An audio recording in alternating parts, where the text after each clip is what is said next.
And what's normal for Thanksgiving, the weather? Yeah, so if we go beyond the barometer, well, let's talk about the Thanksgiving forecast. We normally see a high temperature of right around 41 degrees, which is what the forecast is calling for. But we've actually gotten all the way up to 65 before. Wow.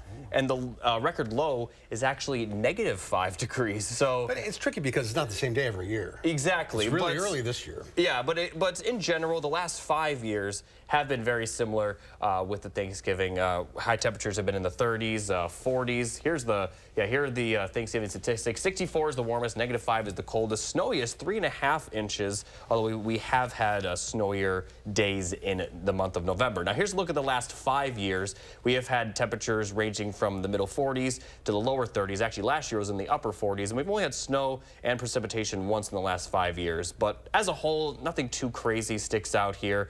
And this year, it'll be much of the same with those temperatures right in the 40s. Now let me talk, I saw you were about to say something, but here's a look at the forecast across the United States. With a lot of people traveling, there is going to be it's going to be pretty active across the U.S., especially the next 2 days. Now, for tomorrow afternoon, we are going to see plenty of rainfall in the eastern half of the United States, and this will mostly be in the mid-Atlantic by Tuesday evening. And if we look in the northeast, there could even be some snow in the far northeastern half of the United States, but that will mostly be north of the major cities like New York and Boston. Now, the good news is that Wednesday is the day that a lot of people travel. Most of the United States will be dry, but that system off to the east will still kind of linger into Wednesday afternoon. But then as we get towards Thanksgiving, that system will move off to the east into the Atlantic Ocean. But look off to the northwest. We have another system entering our area, but for Thanksgiving, it will be pretty clear. And then for Friday and the weekend, we have a system that will impact the eastern Rockies and central plains. Now, this may bring some snowfall to Denver,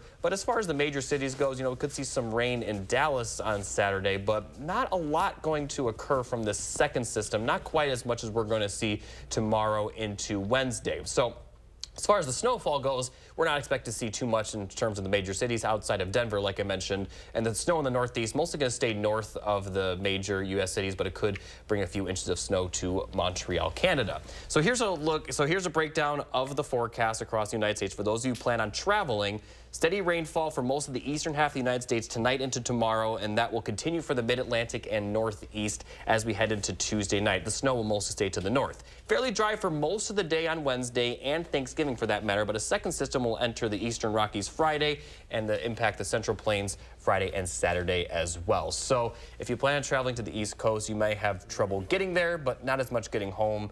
And as far as, the snowfall goes, outside of Denver, most of the major cities are mostly only going to see rain. Pretty quiet. Yeah, and like I said, the quietest day will be Wednesday, which is the best news. Okay. Thank you, Jacob.